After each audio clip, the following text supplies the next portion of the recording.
era la primera vez que vivía lejos de mi familia, porque, bueno, acá en Chile vivía sola, pero en España estaba sin nadie, sin Ujú. conocer a nadie, y esta novela surge en un ejercicio de escritura creativa que nos hizo un profesor.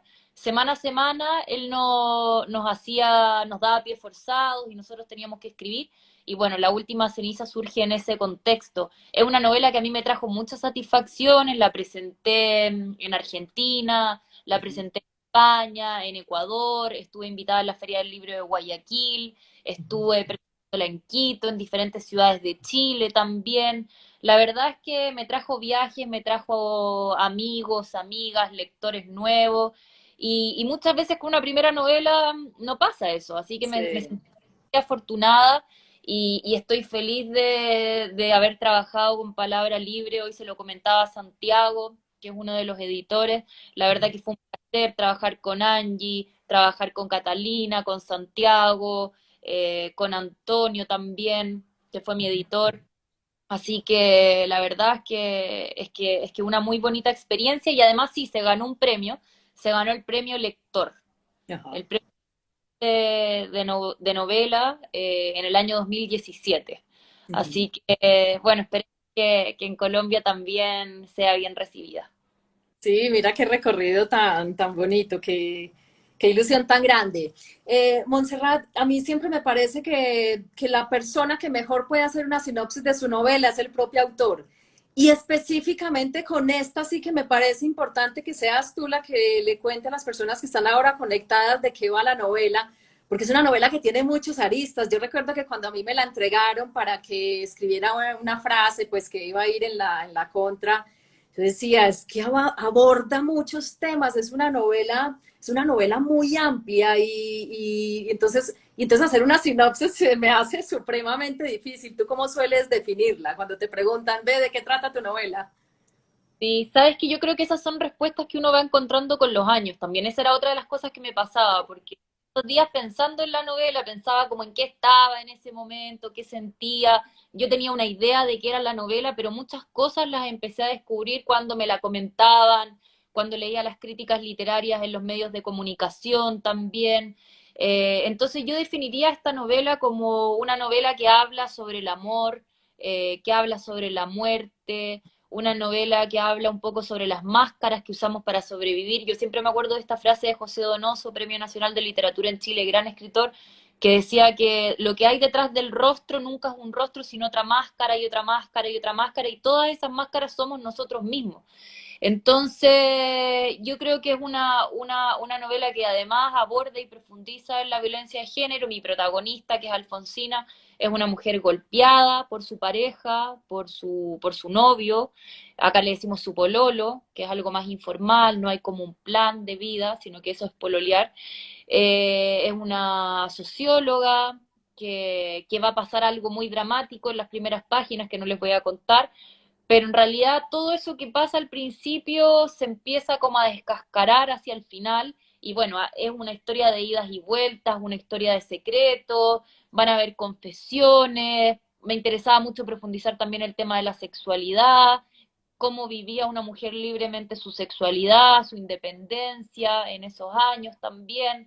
En ese tiempo vivía en España, entonces había muchas cosas que miraba, que contrastaba, y de alguna manera como que esta novela surge un poco de todo lo que yo arrastré llegando a España y todo lo que dejé también. Es una novela polifónica. Eso significa que está escrita a varias voces, hay varios personajes que están ahí hablando también y que son sumamente interesantes, creo yo, y que sin duda quizás las personas se puedan sentir identificados, como que creo que nos pasa mucho eso, que pudimos haber sido ellos, que podríamos ser ellos, que quizás somos ellos también, Conrado, Laura, Alfonsina y los otros personajes que van ahí apareciendo. Bueno, cuando estuve leyendo sobre ti, encontré que teníamos como muchas cosas en común. Las dos somos periodistas, las dos decidimos como tomarnos en serio el tema de la literatura y académicamente pues decidimos formarnos. Casualmente las dos también lo hicimos en Madrid. Cuando tú te fuiste a España precisamente a escribir esta novela que aborda todos esos temas que ya mencionaste, y hay muchos más, porque realmente hay muchos más, ¿tú tenías ya en mente algo? Yo quisiera hablar sobre la violencia doméstica o quisiera hablar sobre las relaciones de pareja, que veo que es un tema como recurrente en tu obra. O sea, ¿tenías, aunque fuera un germen, o eso todo lo empezaste a descubrir en el camino? Bueno, yo creo que había muchas cosas que a mí me daban vueltas, muchas cosas que conocía, que me habían contado, de las cuales sabía, que me había sentido quizás parte también. Entonces probablemente igual era un tema que me interesaba denunciar a través de una historia. Aparte en Chile, desconozco la cifra en Colombia, pero en Chile una de cada tres mujeres reconoce haber sufrido alguna vez en la vida violencia por parte de su pareja. Entonces ese era un tema que me interesaba, pero nunca fue una idea como tan pensada, tan reflexionada, así como quiero escribir una novela de violencia de género. De hecho, mucho después con las críticas empezaron a llegar a una novela feminista, una novela que profundiza en la violencia del hombre hacia la mujer. Yo lo único que sabía en ese momento cuando empecé a escribir era que me perturbaban los tacos de mi vecina de arriba. Yo vivía en una calle que se llamaba la calle de Trems, y siempre había una mujer en mi departamento que me persigue, porque ahora vivo hace un año en este departamento, y también hay una mujer con los tacos a las 5 de la mañana, a las 4 de la mañana, y esos tacos yo los sentía permanentemente, y vivía con tres amigas y les hacía siempre chistes de quién era este personaje, quién podría ser, cómo sería. Nunca la conocimos. Entonces el día que llegué a la clase en la universidad, el profesor dijo, bueno, escriban algo en 15 minutos, y yo dije, ya, los tacos en el suelo. Y a partir de los tacos, entonces, escribí este primer capítulo en 15 minutos, y cuando lo leímos en voz alta, que ahí todos te tenían que criticar o decir, ahí, bueno, el profesor dijo, esto claramente no es un relato, Montserrat, esto es una novela, sigue ahí trabajándola. Y yo llegué como muy entusiasmada esa noche a mi casa y me puse a escribir, y me acuerdo de días enteros escribiendo 6, 7 horas, hasta las 4 o 5 de la mañana, porque soy escritora, no sé cómo serás tú, pero yo por lo menos soy una escritora de noche, siempre, siempre de Sí, noche igual. igual. Y para ti era importante tomar distancia de Santiago, esa distancia que pusiste de por medio, ese océano que pusiste de por medio. O sea, ¿tú crees que hubieras podido escribir esa historia estando en tu mismo país? ¿O esa distancia a lo mejor te hizo ver esos temas con más claridad y analizar ese tipo de cosas por las que atraviesan tus personajes con más claridad? Pues, te lo pregunto porque para mí fue súper importante haber tomado esa distancia y me preguntaba cómo había sido en tu caso.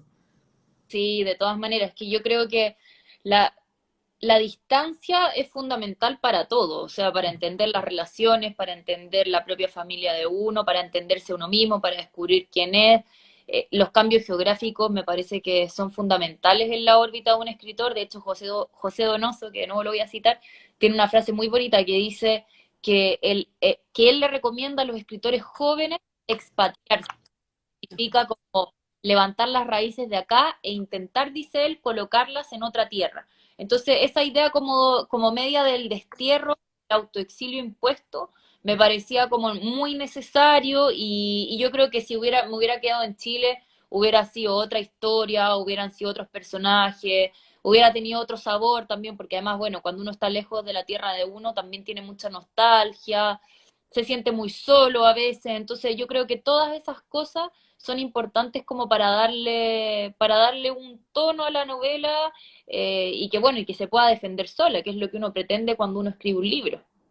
¿Y el periodismo te sirvió? ¿Tú sientes que tu formación y tu experiencia como periodista lo pudiste poner al servicio de tu literatura? ¿Qué rescatarías de la Montserrat periodista que ahora estaba escribiendo un tema que ya no era periodismo, pero que sí abordaba muchos temas del día a día?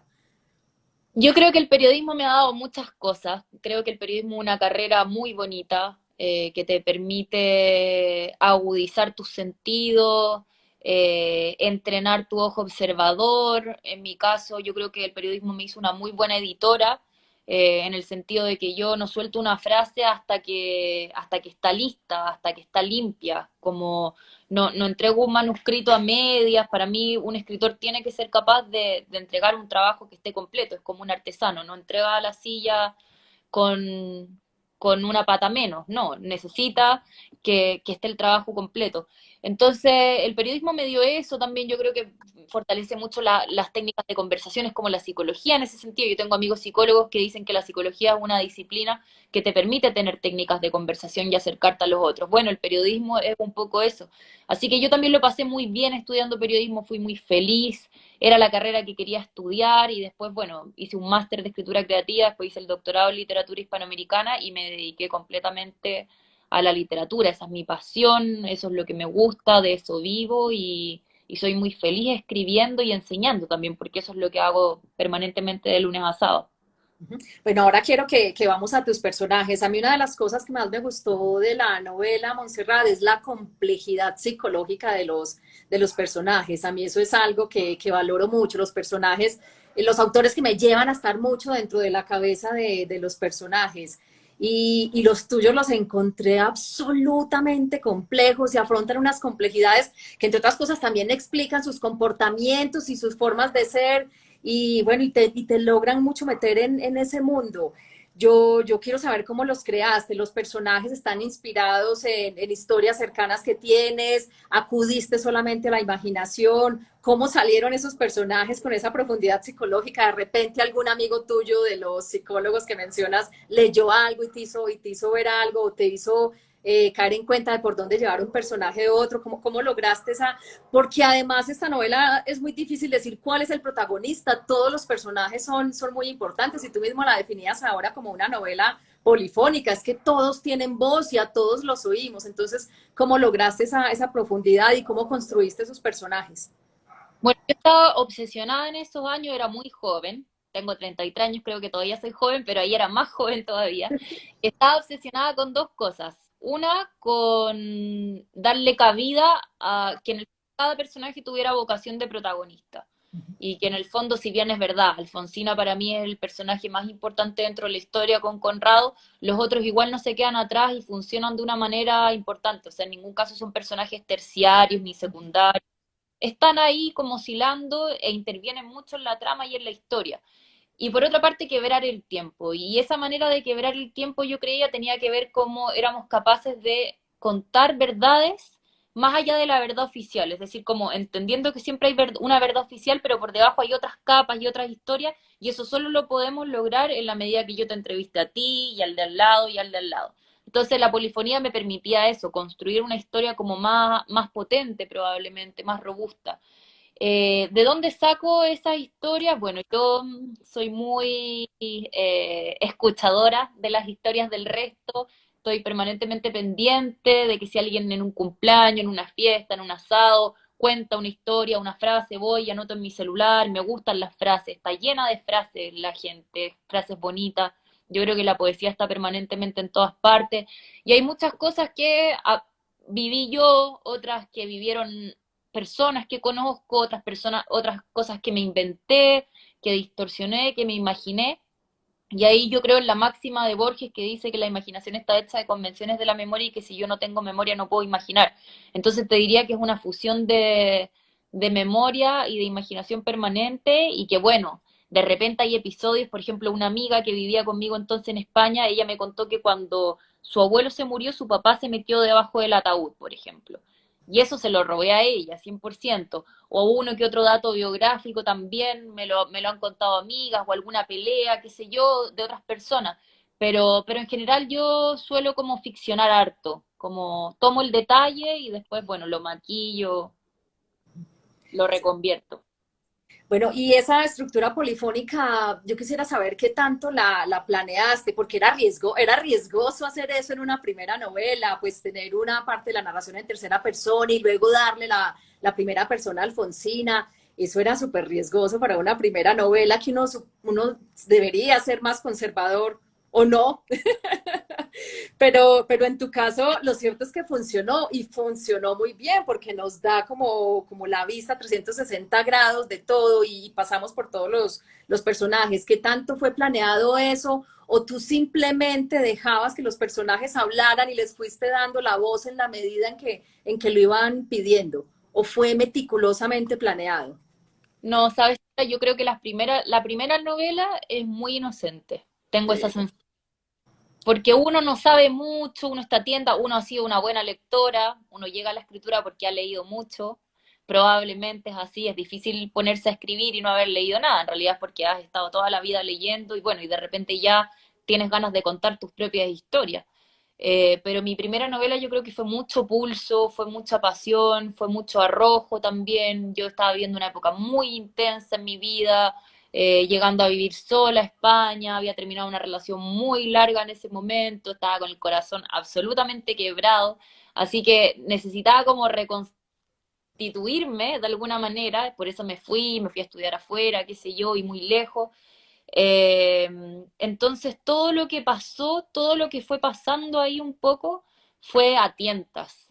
Y después yo creo que uno va perdiendo cierta inocencia, uno se pone como más lógica, uno se da cuenta, por ejemplo, yo nunca hice borradores, nunca hice lecturas, el capítulo uno va a decir esto, capítulo 2 que ahora igual enseño eso un poco, en los talleres, en las clases en la universidad, enseño que hay que ir perdiendo esa inocencia ya en la medida en que uno quiere ir profesionalizando este oficio, ir dedicándose a esto, porque además es más fácil también, no te pierdes tanto. Pero la primera novela tiene esa cosa como tan espontánea, como tan auténtica, que yo creo que es muy bonito y que por eso es una primera novela que no la vuelves a repetir nunca más.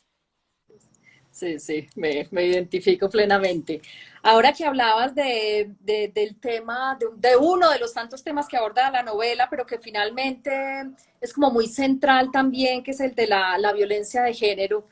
A mí, por ejemplo, por aquí he encontrado unas frases donde decía, donde habla un poco de la normalización de esa violencia y lo hablo porque siento que es algo como muy común en Latinoamérica, que aquí todavía tenemos relaciones donde hay cosas que aparentemente pasan por normales y que no son ni cinco de normales, y tú tienes apuntes como estos, dice, porque él no era malo, él tenía sus razones, por ejemplo, eso de justificar a la otra persona. Yo sabía de su ira, de su rabia, de su frustración escondida. Y también tenía claro que si me había pasado era porque yo lo había permitido, eso de la mujer ponerse como la culpable, la que propicia todo. Luego dice meses de violencia, de lunas de miel ficticias y tormentos que venían para quedarse. Vi transcurrir más de 6 años de desamor, pero me quedé, creo que estaba enamorada. Y hay un montón de cosas como esa y a mí me impresiona mucho porque de verdad me muestra que tenemos normalizadas un montón de cosas que no deberían estarlo. Yo quiero saber si tú cuando escribes esto piensas que de repente alguna pareja o alguna mujer que esté afrontando eso se pueda leer a sí misma y la pueda hacer caer en cuenta de que está atravesando por eso. O sea, ¿tú crees que sirve escribir sobre estas cosas? Que de repente, aunque sea una sola mujer que la lea y diga, esa soy yo y eso me está pasando a mí, ¿sirve? ¿O qué piensas tú al respecto?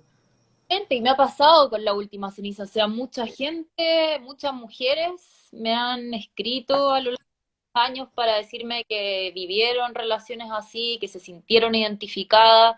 Es algo, como tú dices, lamentablemente muy universal, como haber sido víctima de una relación de pareja violenta. Y creo que eso es lo que tiene la literatura también, en el fondo como que si logras tocar a alguien, si logras remecer, sensibilizar, emocionar a una persona, bueno, algo está pasando, algo mágico está pasando. Y tiene que ver con toda esta idea tolstiana, que Tolstoy dice, cuenta tu aldea, narra tu aldea y serás universal. Bueno, yo creo que Alfonsina está narrando su aldea desde un lugar además un poco más privilegiado socialmente, porque es una mujer de clase media alta, es una mujer profesional, es una mujer independiente, es una mujer guapa, y sin embargo, bueno, cae en este tipo de situaciones. Entonces, en el fondo, la idea de la novela es decir como, bueno, nadie está ajeno a que esta situación le pueda tocar. Y también que los personajes, a mí siempre hasta hoy me sigue pasando que a mí me llama mucho la atención los seres y los personajes que están rotos. Me gusta construir personajes rotos porque yo creo eso, que como un poco lo que dice la Pizarni cuando habla de que estamos todos rotos y que las heridas son luces también, y que en los quiebres también a veces puede emerger la esperanza. Bueno, eso sucede. A mí siempre me ha interesado construir mujeres que más allá de sus dolores, de sus fisuras, de sus grietas más profundas, pueden salir adelante y son resilientes, y yo creo que Alfonsina no vamos a contarlo, pero de alguna manera intenta salirse de este círculo de violencia. Si lo logra o no, bueno, ya eso es el destino. Pero hay como una fuerza ahí que la impulsa hacia otro lugar, que yo creo que es gravitante. Bueno, mira, en la novela citas a Rilke cuando dice que la patria es la infancia. Y luego también en esta frasecita que pones antes de dar inicio a la novela, se la dedicas a todos aquellos que escribieron mi infancia. Y me parece muy bonito que hables de la infancia y que pienses desde la infancia y lo conecto con lo que acabas de decirme de que trabajas personajes rotos, porque en efecto una de las cosas que noté en la novela y que tenía por aquí apuntada es que todos tus personajes están rotos, que nadie se salva, de verdad que todos son así. Y eso me hacía pensar si acaso es que está roto y tratar de recomponerse hace parte de la condición humana. ¿O tú crees que si hay posibilidad de salvarse y que a lo mejor esa posibilidad está en la infancia? ¿O por qué piensas tanto en la infancia? Bueno, yo creo que la infancia es el lugar donde pasa todo. O sea, nuestros miedos más terribles y nuestras seguridades basales como más imponentes empiezan en la infancia y se las debemos a la infancia, como nuestras fragilidades, nuestras derrotas, nuestras vergüenzas, muchas cosas están ahí. Ahora, es verdad, hay gente que se sobrepone más a las dificultades que otras, vaya uno a saber por qué, más resiliencia, quizás otras experiencias, otra manera de ver la vida. A mí Rilke me fascina, como hay otra frase de Rilke que es preciosa, que creo que no la puse en ese libro, pero que es, temo que si me quitan mis demonios se puedan morir mis ángeles, que creo que tiene que ver un poco con eso también, con lo que estamos conversando, que en el fondo esta idea de que nos habitan estos demonios y estas bestias y estos ángeles al mismo tiempo y que conviven uno y a veces uno actúa con determinadas personas de una determinada manera y con otra es de otra y es más fácil, bueno, la vida un poco. Pero yo creo que la infancia es primordial para entender y de alguna manera yo quería que eso fuera lo que la excusa para entender por qué Conrado, que es otro de los personajes que yo, a pesar de todo, también le tengo cariño terrible, porque ya lo conocerán cuando lean la novela, pero un personaje siniestro, pero que cuando tú entendías las cosas que él había vivido, de dónde venía, quién era su padre, su madre, entendías también qué era lo que le sucedía, cuando entendías lo que le había pasado a su hijo, su relación con Laura también, que es otro personaje fundamental dentro de la historia. Entonces sí, me interesa como entender los por qué o de dónde, más que el para qué, me gusta ir hacia el origen de las cosas. Sí, además que queda muy clara esa idea de que seres que están rotos tienden a romper a todos aquellos que los rodean y eso es lo que pasa con, pues, con estas dos parejas. Se rompen unos a otros constantemente, pero no son capaces de salir de ese bucle que les está afectando. Mira, leí una frase tuya que me encantó. En alguna de las entrevistas decía que lo que te hace escribir no es tu talento, sino tu necesidad de escribir. Y eso me gustó mucho y me hizo acordar de otra frase que también me encanta, que es de Doris Lessing, y ella dice, el talento es algo corriente, no escasea la inteligencia, sino la constancia. Me parece súper bonito porque en tu caso yo lo veo como alguien que pues se fue a Madrid a escribir buscando a ver si tenía ese talento, se da cuenta de que en realidad el talento se encuentra es escribiendo, intentando, persistiendo, sacando como a flote esa necesidad y en algún momento se te juntaron las dos cosas, la necesidad de escribir y de sacar cosas de adentro con la persistencia, pues porque escribir en una novela es un acto de persistencia infinito, pues tú más que nadie lo sabrás, que ya vas por tu cuarta. Yo quiero saber en qué momento se te juntó ese talento, se te juntó esa persistencia, te viste ya con un manuscrito muy terminado y de ahí en adelante, ¿qué pasó? Porque también está como este mito en torno a los escritores cuando todavía no son nadie, cuando no tienen un nombre en el mundo editorial, que nadie los va a leer, que nadie los va a publicar, que es muy difícil, que el primer manuscrito sufre no sé cuántos millones de rechazos. Yo quiero saber en tu caso, ya después de que tenías ese manuscrito, primero, ¿en qué momento supiste yo tengo aquí ya algo y este algo creo que vale la pena porque le puse mi necesidad de escribir y persistí mucho en él? ¿En qué momento sentiste que ya lo tenías? Y de ahí en adelante, ¿cómo se desencadenó todo lo que después empezó a pasar cuando lo publicaste? Sí. Bueno, es una pregunta bien compleja porque yo creo que sí, o sea, para los que nos están viendo, nos están escuchando, yo creo que la literatura no es apta para ansiosos e inseguros y lo peor es que está repleto de eso porque todos lo somos un poco. Yo tengo algunas capas de inseguridad en algunas cosas, pero nunca he sido insegura en mi escritura, jamás. Como que eso ha sido como algo muy fuerte dentro de mí. Puedo estar no convencida de otras cosas, pero de la escritura es como quizás de las cosas que más creo.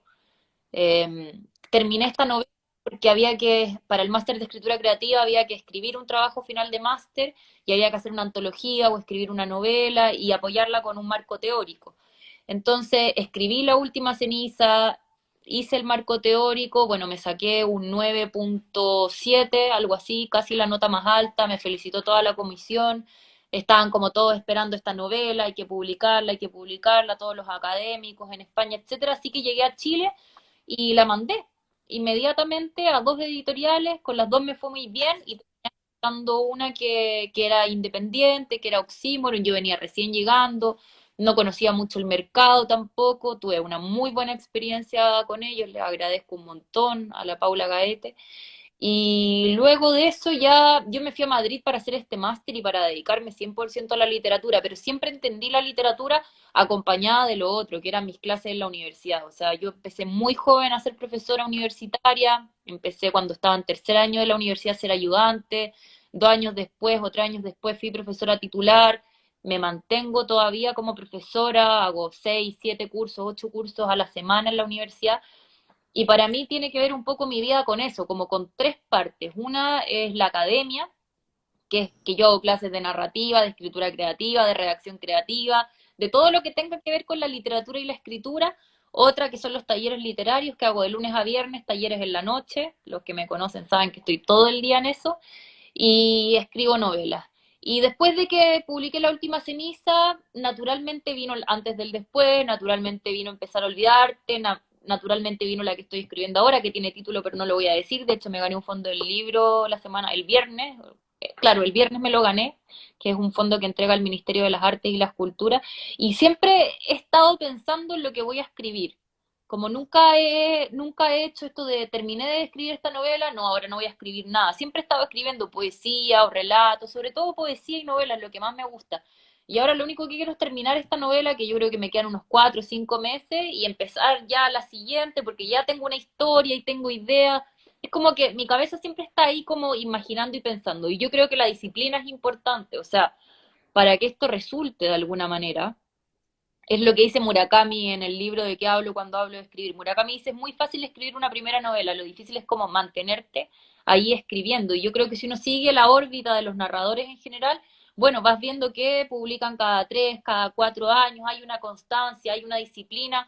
Yo sí creo en el talento, por supuesto que sí, en los talleres literarios me doy cuenta inmediatamente cuando alguien tiene mucho talento, pero también creo que está en esa, que tu necesidad de escribir te lleve también a estar permanentemente buscando formas, buscar nuevas maneras de decir, experimentar. A veces quizás no escribas una novela que sea tradicional o que sea muy comercial y que quieras, pero que te puedes dar el gusto de hacer quizás algo incluso más experimental. Bueno, yo creo como que el escritor tiene que estar ahí como rodeándose de las palabras permanentemente y quitarle el tiempo a otras cosas. Yo hay muchas cosas que dejo de hacer o a la que le doy menos tiempo por la literatura porque es sin duda lo que más me importa en mi vida y a lo que creo que le quiero dar más espacio.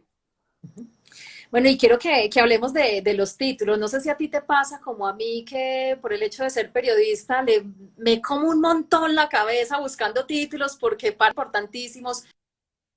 De hecho, soy del tipo de lectora que cuando voy a una librería puedo elegir un libro simplemente porque el título me parece bello y me como mucho la cabeza buscando mis propios títulos. Yo quisiera saber en tu caso cómo es el proceso. Ahora dices que para la que estás escribiendo ahora ya tiene un título y supongo que la novela está en una fase muy inicial. ¿Los encuentras al principio? ¿Los encuentras fácil? ¿Te comes la cabeza? De dónde sale esa inspiración para los títulos?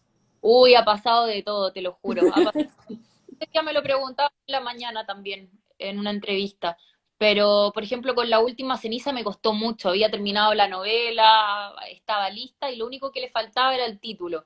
Y yo viviendo en España, mi hermana me va a ver con mis primos y hacemos un viaje a Marruecos y ahí en el fuego, con los camellos, el desierto del Sahara, qué sé yo, mi hermana dice, yo me voy a ir a dormir cuando se caiga la última ceniza. Y yo la miré y le dije, ese es el nombre de mi novela, justamente ese, y bueno, y de hecho, mira, acá tengo la primera edición que ya está agotada completamente en Chile, y esa es la primera edición de La Última Ceniza, y surge gracias a mi hermana Florencia, que es médica, que le mando un beso grande, y después vino Antes del Después, que siempre me gustó, siempre tuve la idea, quiero escribir una novela que se llama Antes del Después, porque un tiempo y escribí una canción que se llamaba Antes del Después y el coro era Antes del Después. Entonces le puse Antes del Después. Y empezar a olvidarte tenía que ver con esa idea, como una pareja que termina, el quiebre, el perdón y cómo uno se empieza a olvidar de los otros como para seguir haciendo la propia vida. Y ahora con la novela que tengo lo encontré como muy al principio, eso que llevo como 110 páginas escritas y ya el título es una palabra solamente, es lo único que te puedo decir, pero me gusta mucho. Me importa mucho. Creo que los títulos tienen mucho que ver con un regalo que uno le hace también al lector. Sí, de acuerdo. Y también quisiera que me hablaras un poquitico de tu método. ¿Tú sientes que el método, al principio hablábamos anteriormente de que la primera novela tiene como una ingenuidad allí muy bonita, donde uno va un poquito como a tientas, descubriendo cosas y descubriéndose a sí mismo como escritor? A mí me gustaría mucho saber en tu segunda y en tu tercera y luego ahora en la que estás escribiendo, si sientes que has refinado un método, que has encontrado un método que te funcione, o si, o cómo ha sido ese proceso para ti, o sigue siendo un poco, no sé. Yo creo que como buena Géminis que soy ordenada, tengo un lado ordenado, disciplinado, teórico y otro lado que es un caos y ambos se conjugan. En mi vida laboral soy así muy disciplinada, pero abres mi computadora en el escritorio y están 8000 archivos, entonces tengo como esa dualidad bien grande. Con la primera novela no tuve ningún tipo de ejercicio para llegar a ella, solamente con el final que lo soñé y por eso es el final que es y que me tenía como muy preocupada que era lo que iba a pasar, pero con la segunda sí, con la segunda me preocupé mucho con Antes del Después como de hacer algo más ordenado, de trabajar los capítulos, sobre todo porque en ese tiempo yo estaba leyendo los diarios de José Donoso, que publicó su hija Pilar, que después se suicidó después de publicarlo, que se llama Correr el tupido velo, y ahí él hablaba. Yo los leí recientemente y me impactaron un montón, sí. Sí, son buenísimos de Gabriel Alfaguara, y ahí él dice cómo trabaja los personajes, las características físicas, el orden de los capítulos también, y yo dije, ya, le voy a copiar a Donoso. También empecé a leer, por ejemplo, el libro este que hace Nabokov respecto a lo bien descritos que están los espacios en el universo de Dr. Jekyll y Mr. Hyde de Stevenson, por ejemplo. Entonces dije, no, aquí también hay método, también hay forma, y me he ido acercando cada vez más quizás a encontrar mi propio estilo. Ahora, si es un estilo para patentar, no. Yo creo que al final como que cada uno tiene sus propios ritos. Yo escribo de noche, por ejemplo, escribo hasta muy tarde, puedo estar fácil 3, 4 de la mañana. No sé si eso lo recomiendo, pero es porque necesito pocas horas para dormir en general y si me despierto temprano el otro día no tengo ningún problema, porque me gusta la noche, porque hay silencio, porque no hay nada, que nadie te escribe por el WhatsApp, como que es una desconexión total y aislarte completamente del mundo. Hay gente que prefiere las mañanas, hay gente que es más o menos ordenada, hay gente que escribe todos los días, hay gente que escribe una vez al mes. Yo creo que uno se va relacionando con la literatura y con su propia escritura de acuerdo a las etapas en las que está. Yo hoy tengo una relación mucho más sana con mi propia escritura. Antes yo creo que era muy intensa, muy apasionada, podía estar 8 horas. Ahora si es que dejo el libro reposar y creo en esta teoría de Hemingway de que hay que dejar que el pozo se llene y volver a sacar agua, bueno, estoy, pero quizás esta es una etapa, no sé en 2 o 3 años cómo reaccione en cuanto a la escritura. No, pero sí se ha refinado mucho con respecto a la primera novela. Mira, ¿a ti te pasó algo que nos pasó a todos los que publicamos o nos cogió como promoción de novela en estos últimos 2 años, que fueron los de la pandemia? Tú, bueno, yo me he preguntado mucho porque a mí me tocó lanzar los 2 libros en pandemia y yo decía, como, al principio lo lamentaba mucho y decía, ay, pero qué lástima con la ilusión que era publicar y tener que hacerlo en pandemia.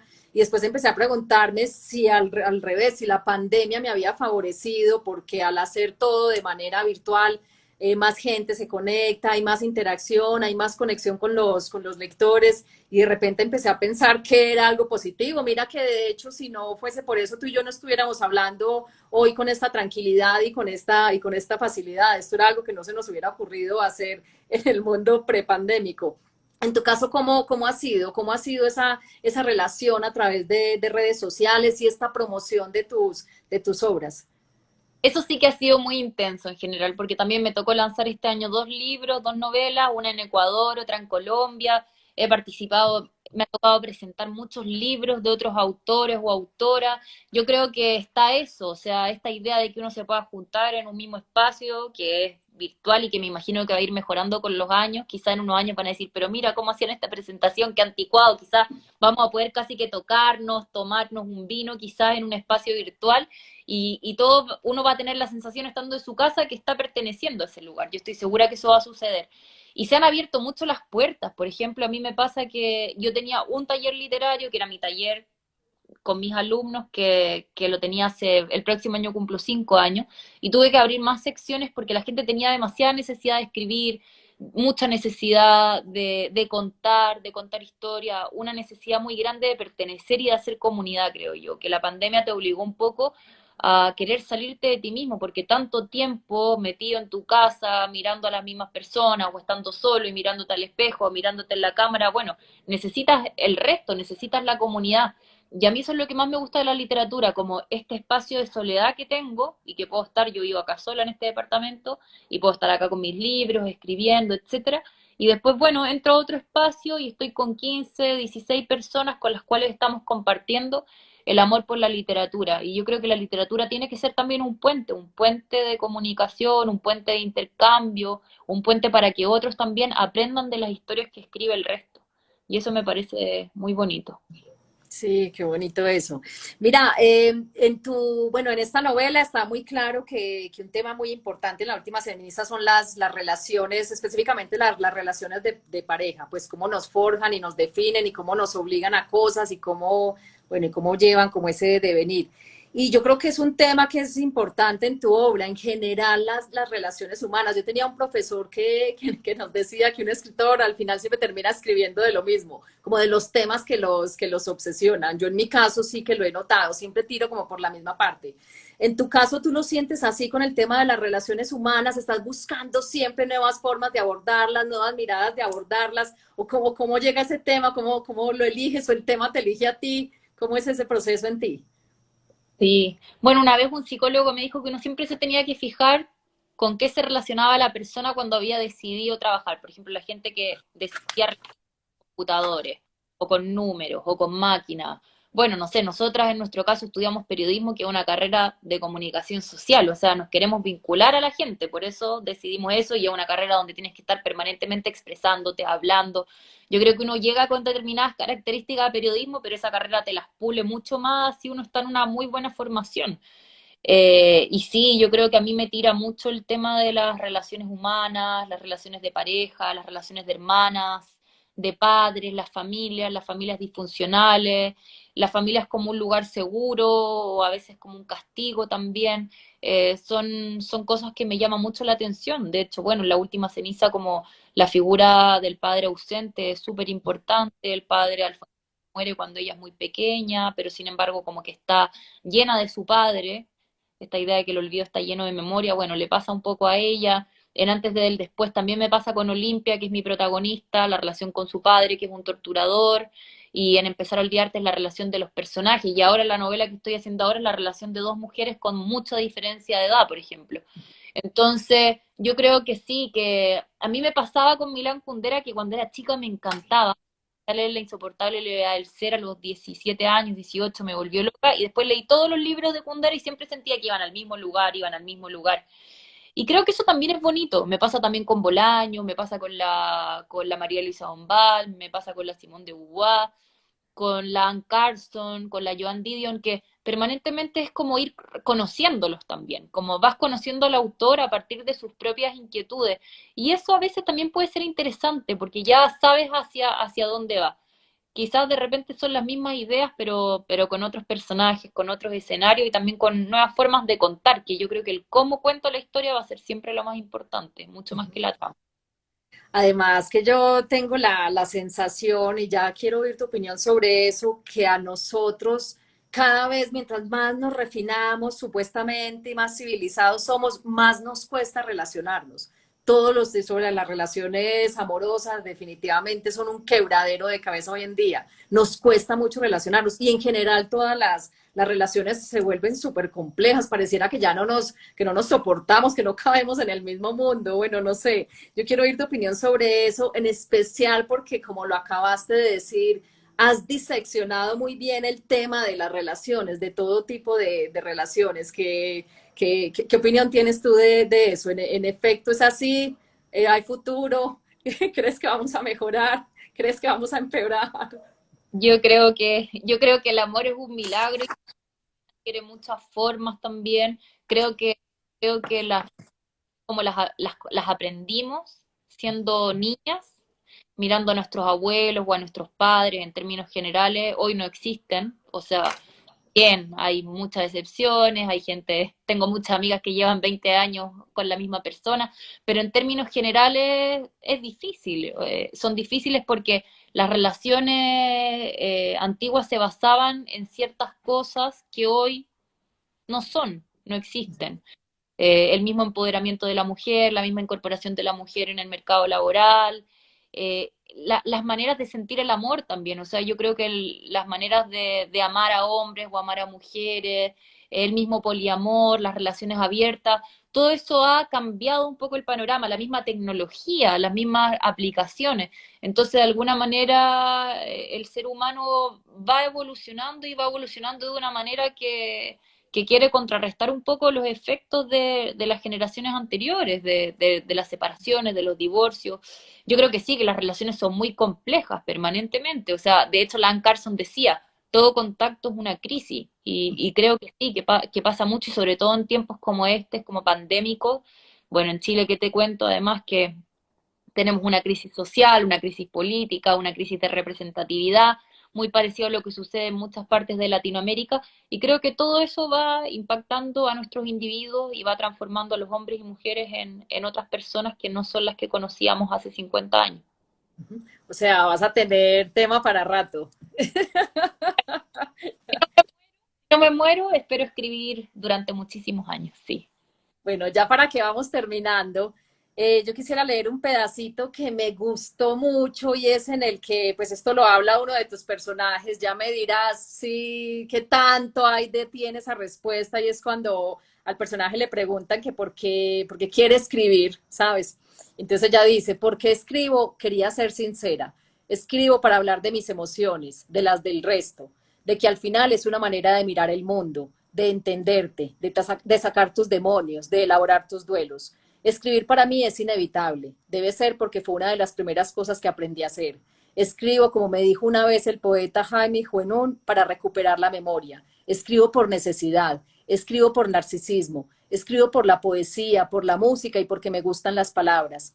Escribo para sacarme las máscaras y volver a ponérmelas. Un poco lo que hablabas de José Donoso. Para vivir. Escribo para vivir un poco más. Escribo por emoción, por cabeza, por dogmas, certezas y principios. Escribo por miedos absurdos. Escribo por la soledad y el otoño. Escribo por la muerte. Escribo porque me gusta la vida. Escribo por mi vocación de alegría y de tristeza. Escribo porque tengo el corazón hecho de ceniza. Escribo porque quiero contar una historia. Me pareció precioso y de verdad es una pregunta que yo creo que todos los que escribimos nos la hacemos todo el tiempo, porque escribir de una u otra manera a veces se vuelve un acto que te quita tanto tiempo y te quita tanta energía y te roba como tantas cosas y uno nunca puede estar seguro de cuál va a ser el resultado y aún así uno se sumerge en la escritura como si no hubiera nada más. Y a veces digo, ¿yo por qué me estoy sometiendo a esto? Y me parecieron preciosas esas respuestas. Quisiera saber qué tanto de ti hay en ellas, si realmente estas son tus razones, las razones de Montserrat, o si se las prestaste al personaje, o cómo es tu relación con esa pregunta de por qué escribo. Sí, o sea, 5 años después de haber escrito, o más, no sé, porque lo escribí en el 2013, 2014, podría decirte que sí, que son, muchas de ellas son mis razones, y de hecho lo que dice ahí ella, como me dijo el poeta Jaime Buenún es un poeta mapuche de acá de Chile, con el que yo tomé un año de clases en la Universidad de Literatura Mapuche, de poesía mapuche. Y él una vez me dijo que escribía para recuperar la memoria, entonces le quise hacer un homenaje porque para mí es uno de los grandes poetas que existe. Y sí, yo, bueno, escribo porque no sé hacer otra cosa, porque es lo mejor que sé hacer, porque la escritura también me lleva a lugares que ninguna otra experiencia me ha llevado nunca, porque es mi manera de encontrarme, de pensar,